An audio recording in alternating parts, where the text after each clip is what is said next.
It is currently going, so It's going. things are moving. Cool. Well, good morning, good afternoon, and good evening, wherever this conversation may find you. If we can even call it that. So yeah, we got a slightly new setup here. Justin is rocking a new lapel mic instead of fucking deep throating a shot, a DSLR shotgun mic. Thank goodness the shotgun might give me chlamydia. Anyways, so we have that, and we have moved our setup from my dining room table to the casting couch. That. Why are you the one on the casting couch? Because I'm very relaxed now. Okay, fine. I feel like the way I'm sitting, I feel like this is like some kind of therapy. Oh, is that why I'm like done with life right now? Because I've been having to listen to you in a therapy session? Effectively, yes. Gotcha. If you can't tell, ladies and gentlemen, my voice is destroyed.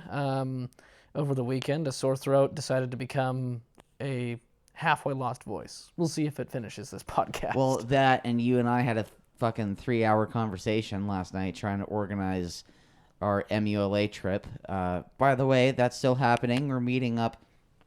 Well, actually, if there's anyone that's listening that is in the Las Vegas, Greater Henderson area, or in Los Angeles or the Greater LA area, including Malibu, we will be in your hood, dogs. We are leaving. So today's Monday, as we're recording this. We're leaving Thursday. Yeah, we're Thursday morning. How this is going to affect the podcast actually is we are only doing one episode tonight. Normally we record 3 episodes on a Monday, and then we kind of schedule them out throughout the week. This week is going to be an exception. However, we will be recording a podcast every night we're on the road. So Thursday night in Vegas, Friday night in Malibu, Saturday night in Malibu, and we'll probably record an episode of the podcast en route back home. Yep. Kind of just as a whole debriefing of podcast and a debriefing of our trip. And then we may or may not have a special guest. We'll see if he wants to join in or not. But hopefully Chris wants to join in. yeah, I would assume he would. Yeah. So yeah, it's going to be a lot of fun. And shit. Yeah. No, it should be good. We're going, as we mentioned last week, I'm renting an interesting vehicle. But the spawn of that was... Excuse me, my voice is dying. The spawn of that was me changing kind of what the original plan was, which is me to drive down my truck, and then me trying to figure out if I rode with Gavin to save, cost and everything, since I'm trying to funnel money into a business. And this is when I put my smug Clarkson face on of you getting to ride in my car. Funny. For the entire trip, because I refused to ride in the Taco. So Because it fucking gives me Okay, knee hang cramps. on. We need to go on this rant again, because it gave you knee cramps when we went off-road in it. Yeah, but isn't that kind of why they have that seating position, though? It kind of is, but all I'm saying is you gave it one chance, and you rode it off after that. Yeah, because I rode in it for, during that day, collectively, maybe, 45 minutes tops? Again, 45 minutes to an hour, and it already gave me fucking knee issues. When we were getting thrown around off-road. We weren't thrown around. A little bit bumpy and whatnot, but I've gone off-roading before in more hardcore vehicles. I know. Anyways, so with that, my decision was made that I was going to try to find one of the cheapest Turos. Yeah, carpool with me and find a cheap Turo. But also still make it interesting. Because obviously I don't just want to go, hey, I rented a Honda Civic and... Hey, I rented a Volkswagen Jetta.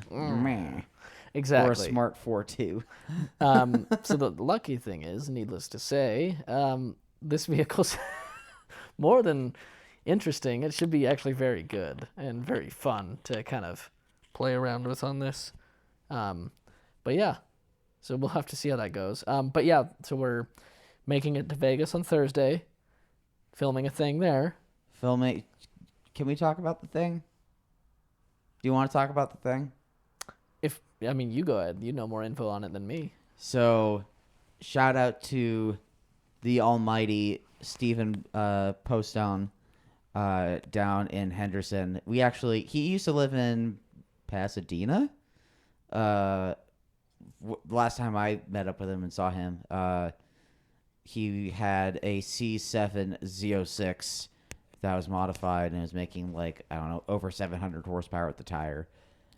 Really goddamn fast. And he was kind of like commuting / living back and forth between Henderson and Pasadena, and then ended up just moving straight up to Henderson. And he has a restored, I forget what year, but it's a second gen. It's a C2 Corvette. Not a split window, but it is a coupe. Black with red accents, and that kind of stuff. But it's got an LS from a C5 Corvette, so that's nice. The whole running gear is basically from a C5, so that's dope.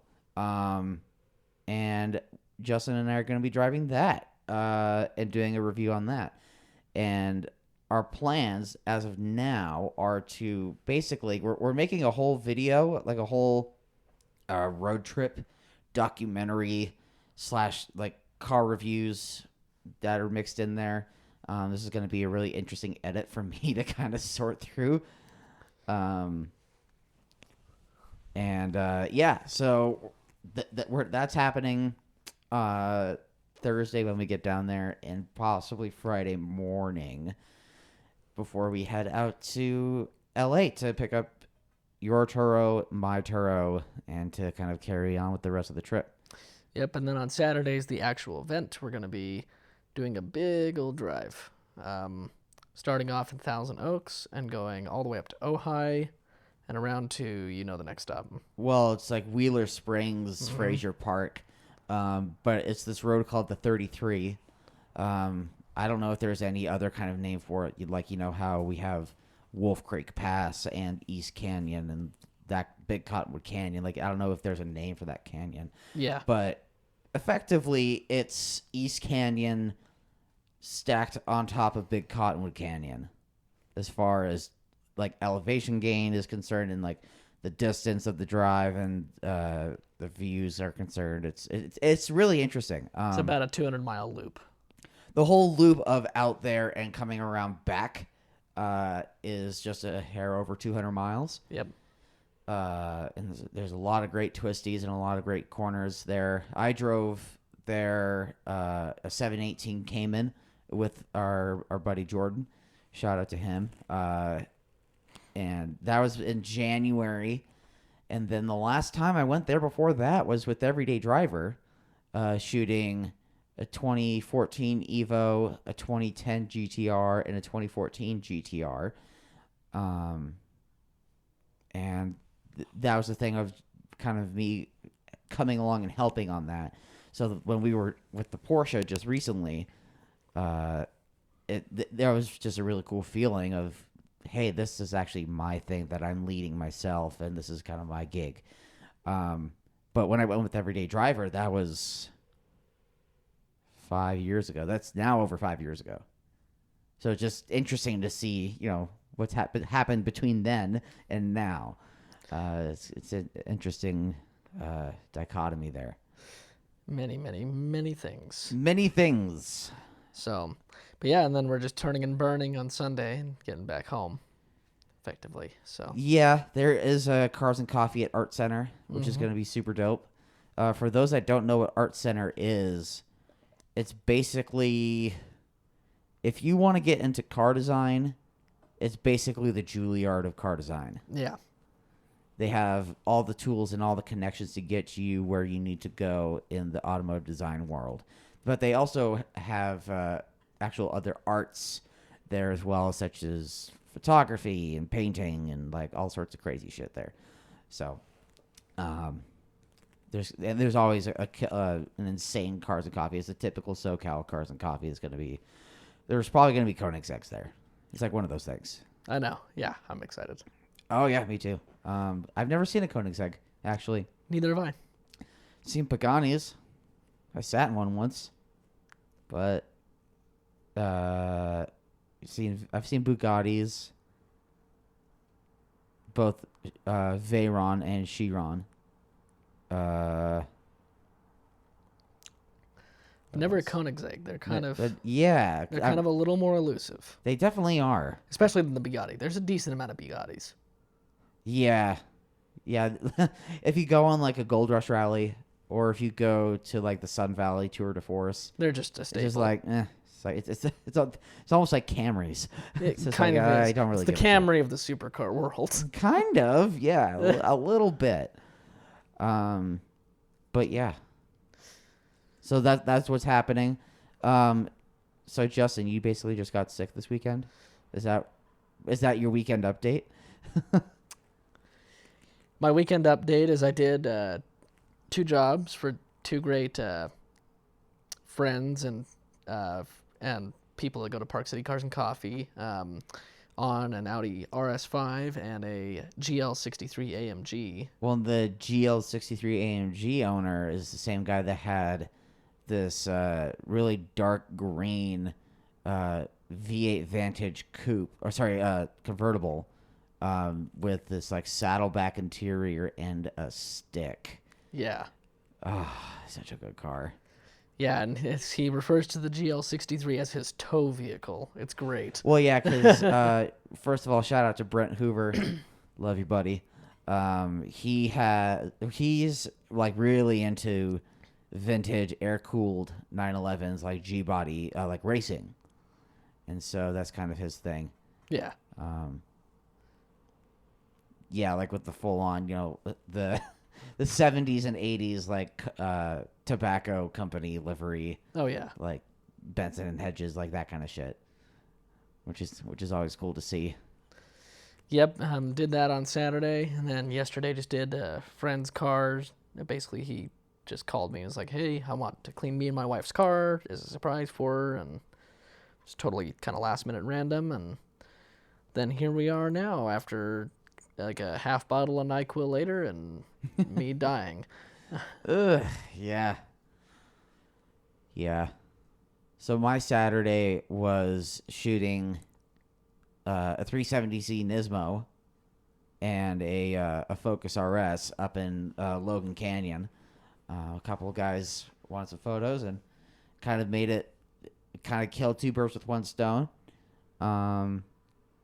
Yeah, that was just kind of like a photo thing.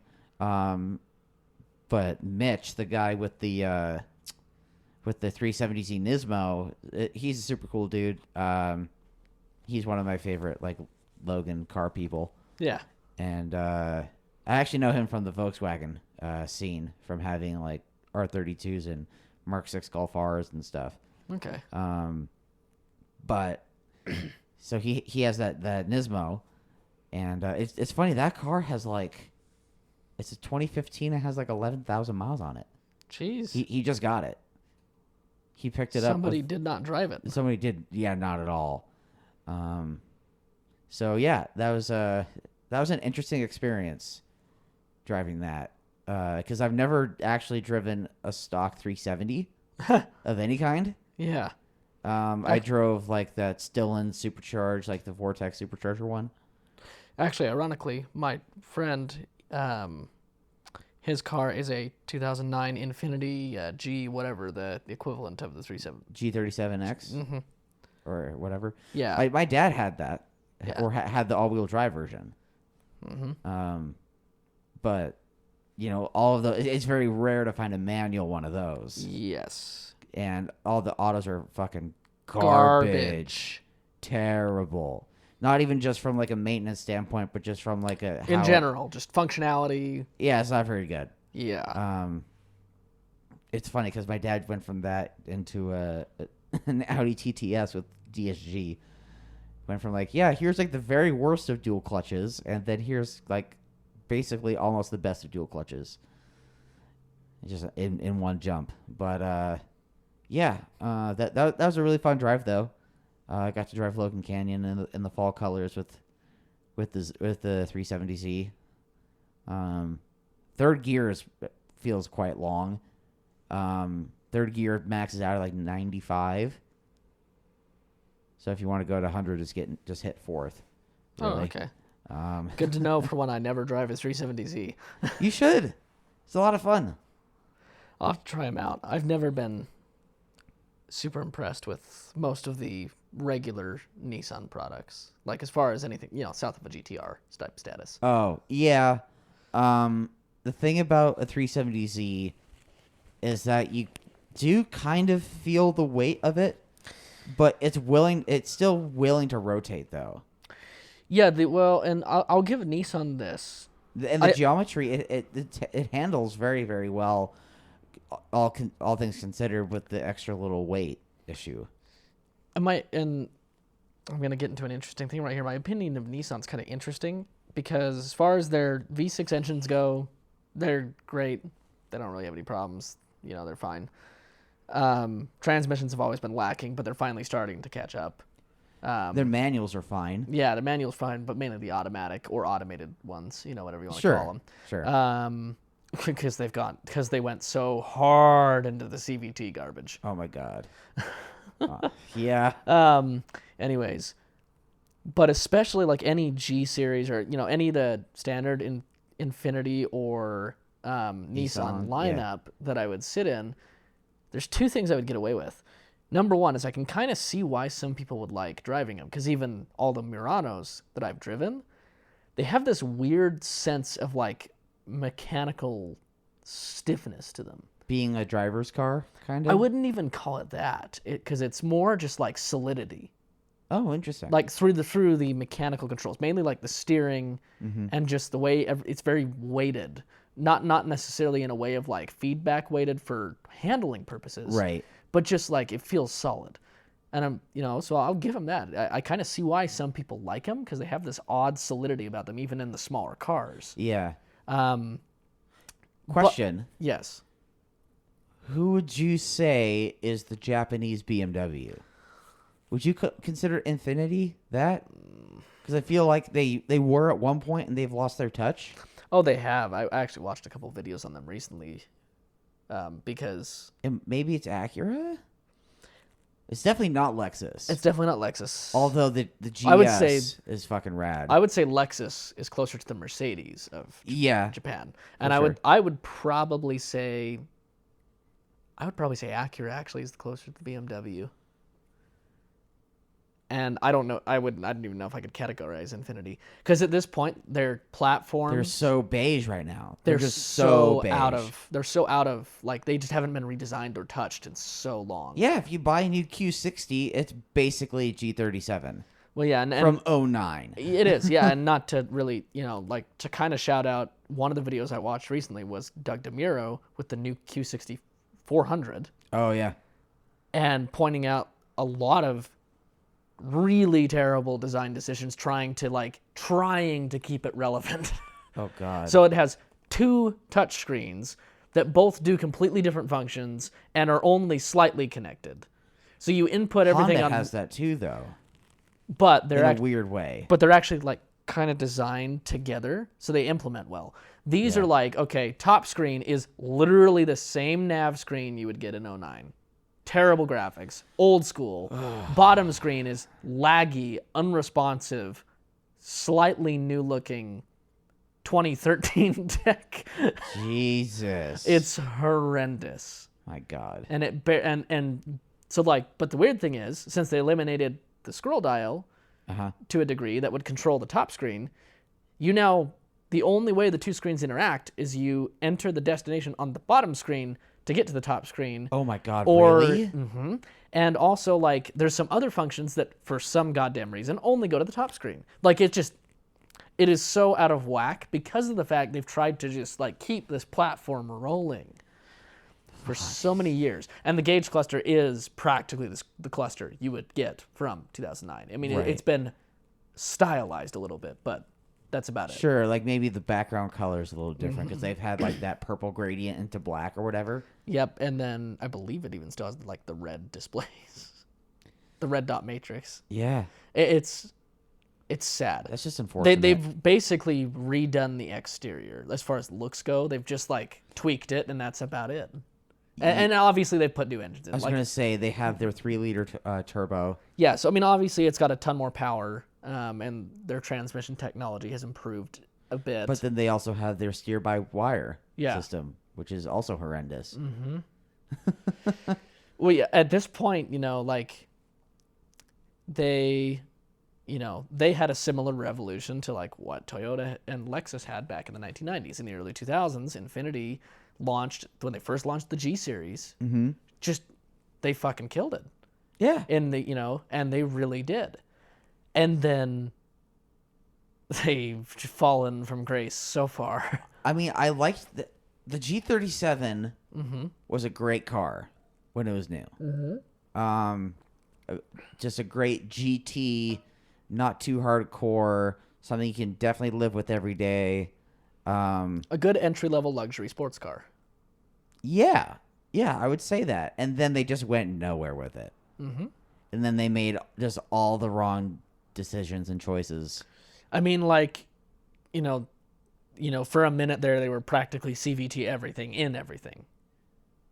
Yeah, basically, with the exception of the G and the GTR. Speaking just as Nissan Infiniti. And, they haven't really... One of the things I noted, I sat in a 2017... I don't know Infiniti models very well, but the coupe, the G... Either was it a G or a Q?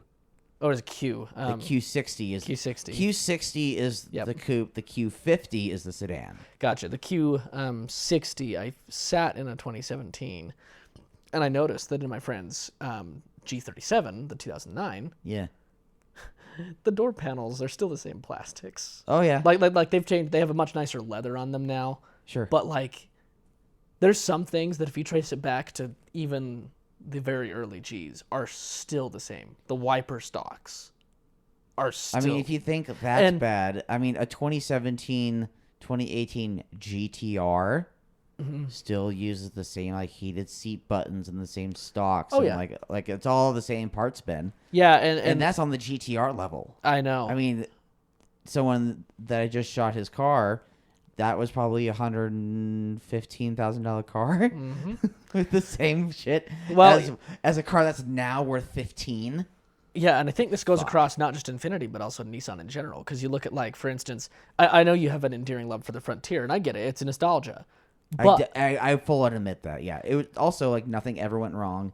Everything was where you would expect it to be as far as controls are, ergonomics. And I'm not dogging it at all. Actually, I still think it's a decent little truck. No, I'm not. What I'm mainly pointing out is, as you've said as well, it has not changed. No, the only things that have 15 changed. years. There's a sat nav now, and you get some extra stickers. And on the Pro 4X, because when we had ours, it was pre-Pro 4X. And most of the Nissan lineup is like that. Not quite as long as the Frontier. I mean, okay, but... so I'm 26 right now. I'm not saying I'm old. However, when we got that truck, when I was... So my dad needed a pickup truck when I was in middle school. Yeah. And he needed that for construction and doing, he was a superintendent for a construction company, and he needed a not terribly huge, not terribly expensive truck to go from place to place and haul things and whatever. We bought that when I was in 7th grade.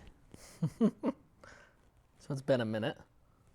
And they still make the same goddamn truck today. Yeah, and I mean, even like, you even look at most of, like, for instance, like the Altima and the Maxima. Those have absolutely changed. No, they have. Yeah. I'm not saying they haven't. Yeah.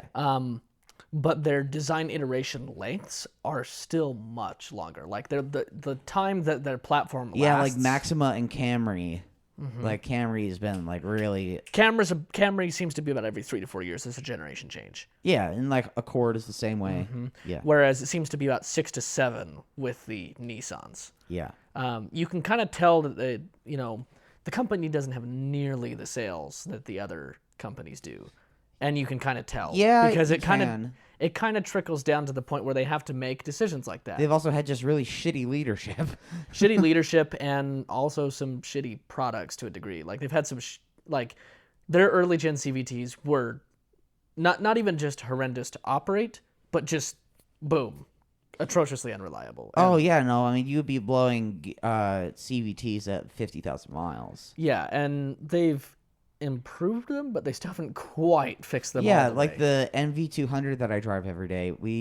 I mean that's past 105,000 miles. Yeah, And haven't had any issues with it. yeah, We've done servicing on the CVT, like the fluids and stuff, but we haven't, nothing's gone wrong. And I drive it pretty hard. yeah. And driving through Parleys and all that stuff a bunch. And I have to actually use the low gearing in it to sometimes come down from speed. Yeah. Just to have a smooth deceleration when I'm carrying flowers and I can't spill. But I also don't go from, just drive straight down to low. I slow down, turn it overdrive off, slow down a little bit more, put it in low, really slow down. So it's definitely a gradual thing, but still, like, it gets used, and not saying that I abuse it or anything. No. But anyways, yeah. I mean, that's kind of where my interesting opinion on Nissan lies. Is they have been great at times, and especially in Infinity as well. But I think that they're needing to kind of catch up a lot. Oh, they absolutely are. I'm really curious to see what the next Z car is going to be. Yeah. It would only make sense for them to use what actually is what's known as the VR30 motor, which is a derivative of the GTR motor. Yeah. Just smaller. And that is what they have in the Q50 and Q60. And it would only make sense to put it into put that in the next Z car. I also did hear a rumor of them making an S16, so to continue like the Sylvia thing and have a more entry level sports car to compete with the 86 twins and the and like the Miata and like all that stuff. Yeah, that would be interesting. I mean, if they ended up making like that 510 revival, like that Datsun 510 thing, remember that concept from a few years ago? Yeah, and I think with the IDX. Yeah. And actually, I just thought of something kind of ironic if you think about it. They've been, if I remember correctly, they've been in the market longer than most of their other Japanese competitors. As far as what? As far as just overall time. Like, they started in the late 60s, I believe, with the Datsuns, with the 240s. The 240s started in like 69, didn't it? Yeah, and back then it was fairly difficult to get like a Honda in America. Yeah. Yeah, it was. So all I'm basically saying is it's interesting to watch that and how they were pretty big for a little bit there. Yeah. I mean, the 240Z, the 280Z, like those were hot cars. Yeah, and I would say up until the 350, that was when, after the 350, I think it's slowly started when to the die. 350 came out, that was a hot car.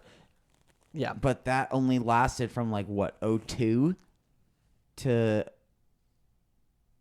like 08? Yeah. So not really that long comparatively. Comparatively, no. Because like right after that was a 370 and they're still making it. Yeah, and I think that they've just been milking this 370 train for a long time. Long fucking time. And I think even up to the 350 they were losing ground slowly but surely. Yeah, I mean the Z32 generation, which is a 300ZX that had the twin turbo, that, I mean, it was kind of well received, but as far as like used market cars and like all that stuff, they're kind of shit boxes. I feel like they've always been trying to chase the 240. Yeah. A little bit. I think they had such a good formula going with it that when they tried to modernize it to the 280, people still loved it to a degree, but it wasn't quite the same. And and if you look at it, just like it's the problem with many cars. They've gotten modernized, gotten heavier, gotten larger, slowly but surely, and that happens with almost every platform. It does, yeah. It's very few exceptions that do the opposite, and Mazda has done the opposite, right? Yeah, with the ND. Yeah. But it almost would make me wonder if they came back with a Silvia, yeah, and tried to compete again, if they would go back to an older formula like lightweight, 240, like a lightweight front engine, 240. lightweight, manual trans, rear wheel drive. Yeah. Not even a 2+2, just 2-seater. I was gonna say actually that's their problem. When they were making the 2-seaters, they were great. Yeah. Once they started to add the 2+2, it started to become a problem. I was actually just on Sunday. I was at this old Japanese car meet. I kind of came at the end, but there was a really cool looking 2+2 280 that had like the wonky roof line. Yeah, which I find kind of endearing. I would never want to own that body style. Oh yeah, same. But it was cherry. It was Superman, and I had to give props to the owner on that one for keeping it so clean and nice and being the the less desirable one. Yeah. It looked pretty cool.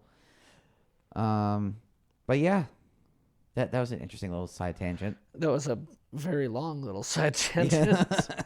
Well, we have a Track Daily Crush for this Tuesday episode. We have wagons. Yes, we do. We got some Wagos. These are not your not your mom's wagons. This is not your mom's wagons. If they were your mom's wagons, so you sound like a Pornhub advertisement right now. You sound like what? You sound like a Pornhub advertisement right now. Really? Yeah, never mind. Whatever. Go ahead. Oh, I don't hear very many ads for porn. I already just know what I want. Jeez. Continue. Can of worms has been opened, and I'm currently nailing the lid shut. Get back in there. Mm-hmm. Yeah. So these are some pretty fast cars. They're fast cars in their sedan forms, but they did in fact make wagons. E63 AMG from the late 2000s. E60 era M5 wagon. We didn't really get them here. Nope. But they were made abroad. Mm-hmm. And something that was made, and we did get them here because guess what? They're from here. Cadillac CTS-V wagon. Track Daily Crush. Do you know what your lineup looks like? Yep. Would you like to tell me? And the good people that are listening? So with me, I'm going to get some hate. Oh, boy. It was a little bit of a debate back and forth. But being my love for things with fives, I think I would track the M5. That's bold. I know it's bold. That's really bold. It is. But in my opinion, and actually in reality, that's where that motor belongs. That motor as a daily is what kills it. Okay, that's fair. Mechanically, that motor was never intended to be a daily. And that's why they have so many problems, because they were intended to be race motors. They were. Yeah. And I feel like it would do, out of those ones, I think it would do the best on track. Well, and the track is kind of also, SMG is garbage, but that's where it's best. It's not good. It's not going around town at all. No. Super sloppy. Mm-hmm. And then I would daily the AMG 100%. And you crush the Cadillac. Yes. Okay. Which was kind of a hard decision. Okay. Really, it came down to vanity, and I've never liked the look of the Cadillac CTS-V wagon.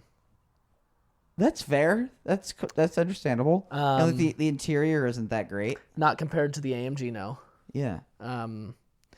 and the C63s. That was the only problem with that is that was the E63. Sorry. Yeah. That was an era of engine for Mercedes-Benz that is known to have problems. The previous gen. Well, they had head studs. They had head stud issues. But it affected a decent amount, but it didn't affect all of them. It's like the M96 problem with the IMS bearing with Porsches. Exactly. It's a rumor that yes was substantiated. Yes, it affected a decent amount, but it didn't. It's not like whatever. There's still a decent amount that lasts pretty good. So I mean, I'm not too worried about that really. I'm more worried. I'd be more worried about the BMW with which is why I would rather Vanos and what other issues do they have? It's the main issue with that motor is the crankshaft bearings disintegrating. Gotcha. They effectively, again, since it's designed to be a race motor, it was never designed to have long oil interval changes, lots of heat. Not designed to be sitting and idling in traffic. Overall, that's what kills them. Heat cycling issues with oil. Lots of things like that. And it uses I can't remember the weight. It uses a ridiculously special, basically race oil. Oh, okay. Because they practically didn't change much putting it in except for detuning it. Gotcha. I believe even probably most of the bearings and everything are relatable to the ones that went to the race cars. And so because of that, the oil it used, I think it was I'm going to look it up right now. You should. It was some really odd weight that you had to go to BMW for. Fuck. Well, while you do that, I'm going to transition into my lineup. I'm glad that we don't agree again, actually. Really? Okay. Yeah, we don't agree again. All is restored in the universe now. I would track the Cadillac. And that's a fair argument. Because mag ride. Yeah, no, and that's where I was too. And you could, in theory, get it in a stick. Mm-hmm. They made like fucking 6 of them. And I think that's an actual number. I think they made like 6 of them. Not very many manual CTS-V wagons, but if that's something that I could get my hands on, it's going to the track because it did make more power than the other two. It has the very first mag ride system really implemented in a street car. And, I mean, it's fucking faster than the other two. In sedan form, it's faster than the other two around the Nürburgring. So I feel like that would make for a better track car. And if it were to be a track car, I would gut the interior anyway. Yeah. So I don't have to look at the heinous plastic. Yes, exactly. And have to deal with, OnStar and any of that Q bullshit. So that's the race car. The daily, I don't think I'm going to go where you think I'm going to go. Are you really going to daily the BMW? No. Okay. No, I would daily the Mercedes. Good. I mean, I'm glad we agree on that, because if you were going to say daily the BMW, that's the one thing where I would. But I contemplated dailing the BMW because getting to experience that sound every day from the V10 until you hear the sound of king, king, king, king, boom. Yeah. But yes, I could actually totally agree with that, because actually your race was actually one thing, your track was actually one thing I was debating, was between the BMW and the CTS, where they would go. Yeah, absolutely. I know you could get M5 sedans in a stick. Yeah. I don't think you could a wagon. Who knows? Maybe, I don't know. But yeah, it just makes sense to me to daily the Mercedes. Agreed, 100%.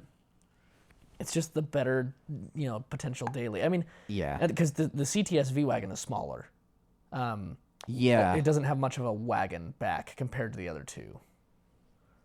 Yeah. It's a little squishy in the rear. It is, it's isn't not as it? long. Yeah.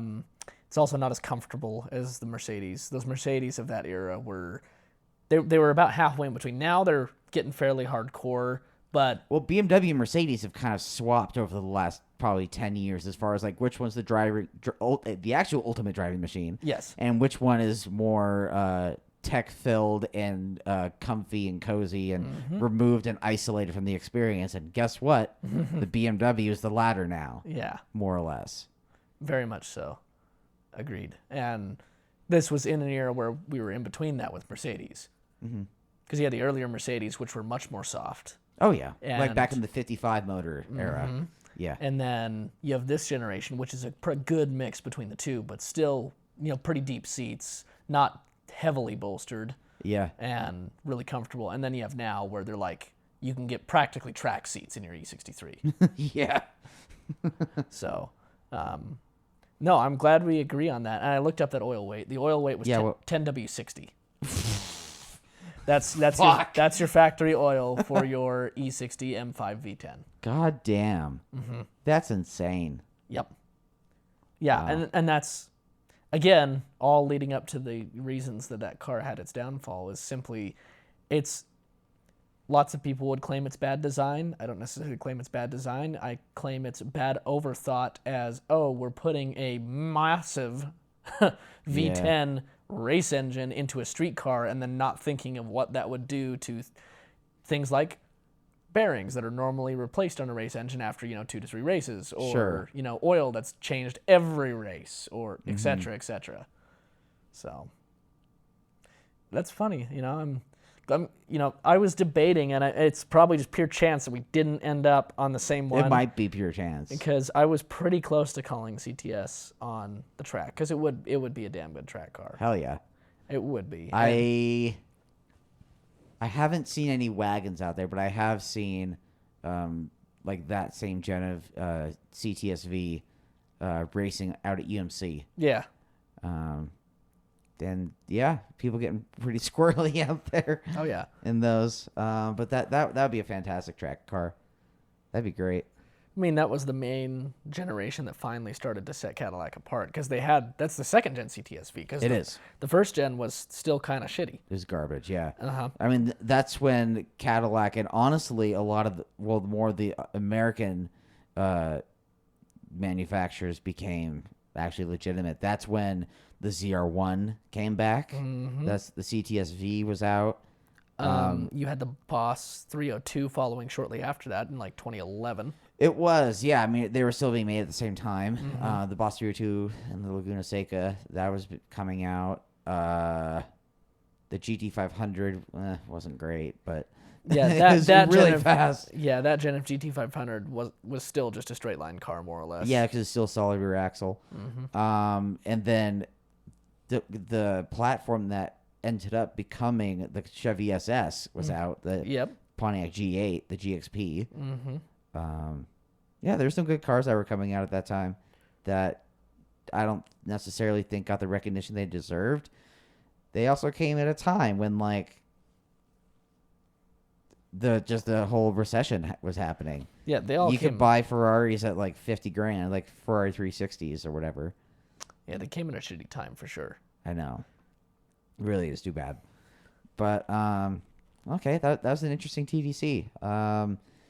Shout out to Derek Sanders for inspiring me on doing these wagons. He didn't tell me to do those. We had another conversation, and I was like, you know what I should do? I should just go for the top of the wagons. But then people were like, bro, fucking RS6 Avant, bro. Herder. I mean, that was actually my suggestion when Gavin first talked about this. You didn't say RS6. I said S6, but really it should have been RS6 to technically compete with those two.